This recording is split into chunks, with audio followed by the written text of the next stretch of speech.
Assalamualaikum warahmatullahi taala wabarakatuh. Pada semua murid Nan Mas berada dalam keadaan yang sehat sejahtera. Alhamdulillah kita bertemu sekali lagi pada minggu ini pada bahagian adab. Insya-Allah pada minggu ini kita akan belajar tentang adab insya-Allah. Baik, tajuk pada minggu ini iaitu adab rehlah. Adab rehlah. Okey, apa itu adab rehlah?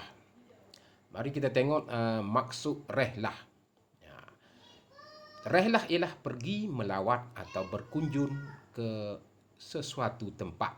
Ianya dianggap sebagai melancun, mengembara, berkemah, menjelajah atau melawat. Boleh dilakukan ke mana saja, contohnya di kawasan pantai, kawasan tanah tinggi, pulau peranginan dan sebagainya. Itulah maksud rehlah. Rehlah ni dalam bahasa Arab. Maksud dia pergi melawat atau berkunjung ke sesuatu tempat. Okey, seterusnya. Di sini dalil Al-Quran yang bermaksud dari surah Quraisy ayat yang kedua itu, iaitu kebiasaan aman tenteran perjalanan mereka menjalankan perniagaan pada musim sejuk ke negeri Yaman dan pada musim panas ke negeri Syam. Inilah dalil tentang adab rehlah. Kita dalam Islam diharuskan, dibenarkan untuk kita melakukan rehlah, tapi ada cara-cara yang disediakan oleh Islam. Kita tengok seterusnya. Okay. Slide yang ketiga ini kita tengok adab-adab rehlah. Okay. Adab-adab rehlah di sini ada 7.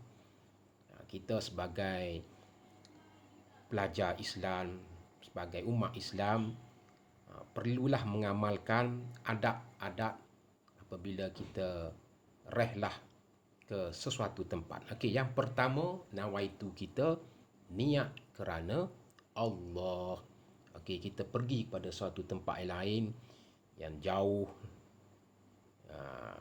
Kita niat yang pertama niat kerana Allah. Okey, yang kedua, mulakan dengan solat sunat musafir dan doa. Okey, itu adab yang kedua. Sebelum kita bergerak pergi ke suatu tempat, Islam menyuruh kita mulakan dengan solat sunat musafir dan kita berdoa semoga perjalanan kita dilindungi oleh Allah Subhanahu Wa Taala. Yang ketiga, memilih tempat yang sesuai. Okey, memilih tempat yang sesuai. Kita perlu memilih tempat yang baik untuk kita pergi. Okey, dengan tujuan yang baik dan kita mulakan perjalanan kita dengan yang baik. Okey, 3 adab sudah. Okay, yang keempat, kita sebagai orang Islam perlu menutup aurat. Yang keempat, menutup aurat. Yang kelima, mendapat izin ibu bapa. Okey, jika kita masih lagi seorang pelajar, sudah tentu apabila kita hendak pergi rehlah, pergi melancun, mengembara, kita perlu minta izin ibu bapa kita. Okey. Yang keenam, mengagungkan ciptaan Allah. Okey. Apabila kita sampai pada satu tempat, satu destinasi, kita melihat contohnya gunung, pantai, ombak, kita perlu berfikir bahawa ini semua adalah ciptaan Allah yang Maha Agung.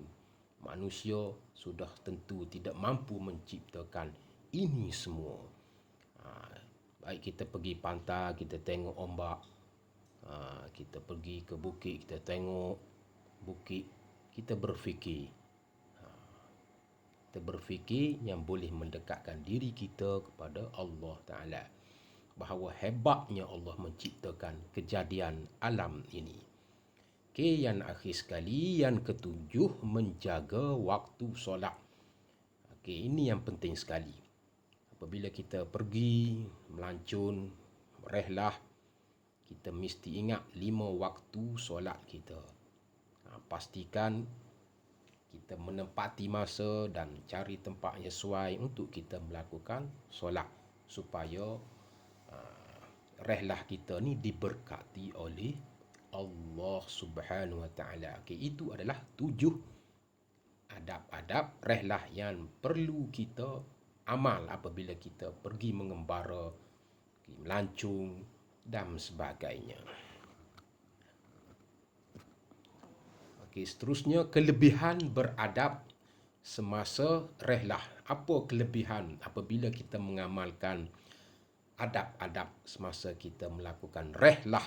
Okey, rehlah ni kita melancung, mengembara dan sebagainya lah. Okey, yang pertama fikiran tenang. Fikiran kita pasti akan tenteram, tenang. Yang kedua, tingkatkan iman di jiwa. Kita lebih akan rasa iman kita rasa terkawal, jiwa kita tenteram, insya-Allah.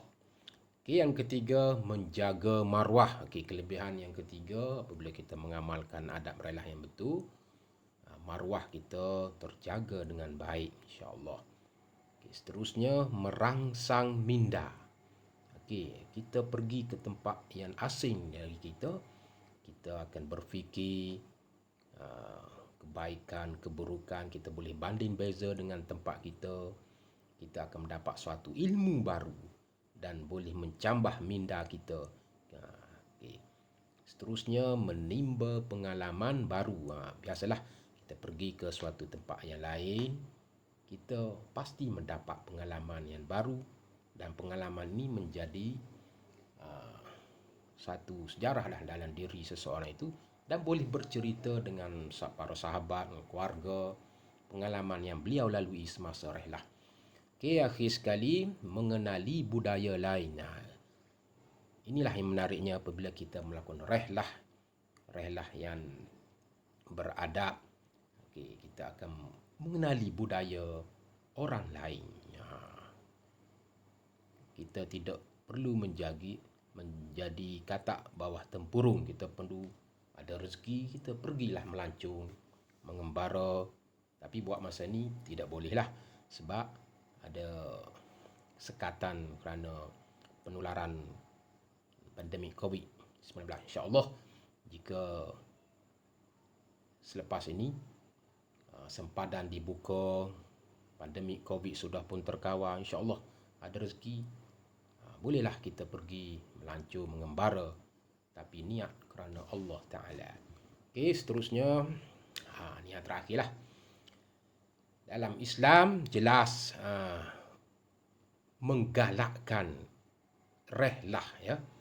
Islam menggalakkan rehlah kerana kita dapat meneroka alam ciptaan Allah dan menagungkan kebenarannya.